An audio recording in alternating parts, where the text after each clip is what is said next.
Good morning, class. My name is Fernando Vega, and today I'm going to be giving you guys an in-depth look at the computer, specifically its history and the path it took to be where it's at today. So I want to start off with if you guys could do me a favor and take out your phones real quick. So just take out your phones and put it in front of you in your desk. So now your phone has amazing capabilities. It has talk, text, the web. You can send emails, listen to music, all this sort of different kind of stuff. However, if you were in the 80s, this is what you would be carrying around. You'd be carrying around a bunch of stuff because there were no iPhones back then. You'd have to have an individual piece of equipment for an individual task. My laptop is super portable. It has a lot of memory and a lot of storage, and I carry it with me everywhere because a lot of my work is saved on it. However, if I were in the 80s, this is what I'd have to be carrying around every single day. So now, this thing is just a fraction of what this thing can do. So the reason I'm telling you guys this is because technology is advanced and has surpassed everyone's expectations of what it could be. And we've become really dependent on the computer, and we rely on it being at its best and continuing to expand.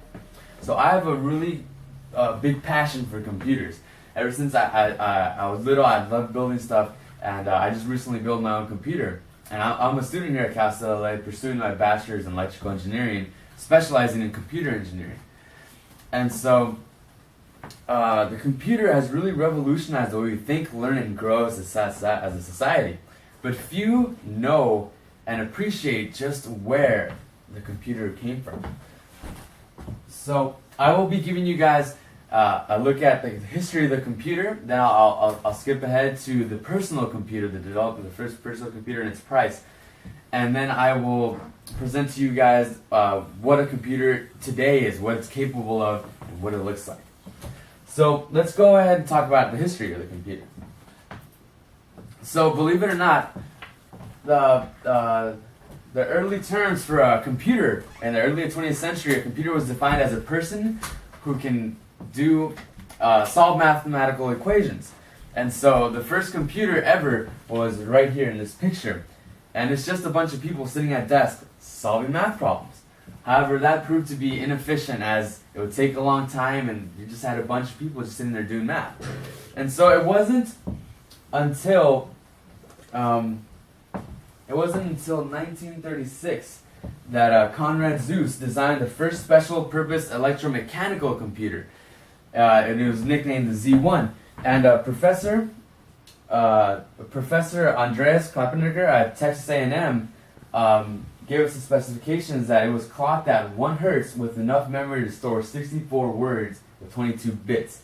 So just to give you a kind of a perspective of how much that is, the computer I just built has a 4.2 gigahertz processor, meaning it's 4.2 billion times faster than this first programmable computer. So this was the Z1 was the first programmable computer and invented programming, because before you had mechanical computers like cars that would solve math. And so now you have this computer, and a bunch of people want to dive in, and they're curious on what this computer can do. So then IBM, this brings me to the next topic of IBM. IBM introduced the first personal computer. They had an idea, because computers were used industrially. They were used for companies, and they were huge. They would take rooms and rooms and it was a lot of hassle. So they said, what if we build a computer for just one person? And that's when they came up with their first PC, which was called the 610 AutoPoint. And so Frank De Cruz, a former director of communications at Columbia University, he wrote an article entitled the IBM 610 AutoPoint. And he gave us the price point that it was priced at $55,000 when it first came out. So that is a lot of money, but nevertheless it paved the way for the personal computer. Because, ta-da! In the 80s, this is when IBM really kicked it up, and they presented us with what is the model of our present computer. They said they developed their 5150 PC, and this was in 1981. And this paved the way for everything. This is when companies like Apple and Microsoft arose, because they liked this idea.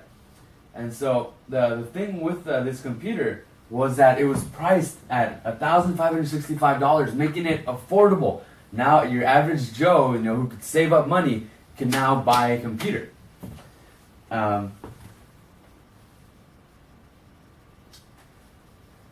So yeah, wow. It was truly fascinating at the time what the computer could do. And so this is just a picture of what the industrial computer looked like before IBM released their PC. So it would take up rooms and rooms and aisles, and the room would have to be air conditioned, and you'd have to have people monitoring and checking that the computer was functioning properly. So now my next topic is computers today. So where have we come from? Where has a computer come to today? So computers continue to grow and improve to meet our needs, right? But so here I have a picture of science. And so Mike Kraffel, he has a master's in public policy, and he published an article for Iowa State University entitled "Iowa State Turns on Science, the most powerful computer ever on campus." And he stated that this computer can process 380 trillion calculations a second. And that is a lot of power. This is really fast. And to see, where it came from the Z1 who had 1 hertz to this thing that can do 380 trillion calculations per second. So,